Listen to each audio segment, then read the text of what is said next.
নিজের চোখে দেখা। কিছুদিন আগে একটা জানাজা পড়িয়েছে, খোদার কসম করে বলছে 6:30 ইন্তেকাল করেছে। হসপিটালের বিল দেনেওয়ালা নাই, 4 সন্তান। অ্যাম্বুলেন্সে ঘরে ঘরে আসবে, 1000-1200 টাকার বিল দেনেওয়ালা নাই। কি বুঝলেন? ক্ষণস্থায়ী দুনিয়া। মুমিনের কম থাকলেও আমি বলি, কেউ যদি এসে বলে হুজুর একটু দোয়া করেন, খুব পেরেশানিতে আছি, আমি তার হাত চুমু খেয়ে বলি তোমাকে মোবারকবাদ, আল্লাহ তোমাকে ভালোবাসে। পেরেশানি তো মালিক দেয়, এই জন্য এটা রহমত মুমিনের জন্য। পেরেশানি দেয় যখন ফেরেশতারা বলে আল্লাহ চাইতেছে চাইতেছে, টাকা পয়সা চাইতেছে, বলে এটা কি? বলে ফাসেক, দে বিদায় কর, বিদায় কর। তার চাওয়া আছে, বিরক্ত লাগে, বিদায় কর, কি লাগে দে। আল্লাহ 10 কোটি দিয়েছে, 100 কোটি দিয়ে বিদায় কর।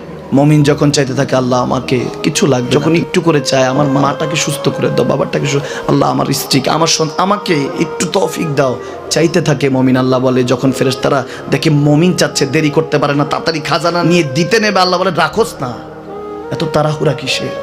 তার চাওয়ার মধ্যে তো প্রেম আছে, একটু চাইতে দেস না।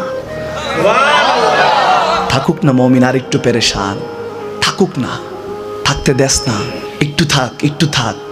পেরেশানিতে রেখে আল্লাহ মজা নেয়, মহব্বত নেয়, মুমিনের অন্তর থেকে খুশবু নেয়। আল্লাহর বড় মায়া, মুমিন যখন চায় আল্লাহ তখন মায়ার নজর নিয়ে তাকায়, হায় হায় আমার বান্দা, সুবহানাল্লাহ।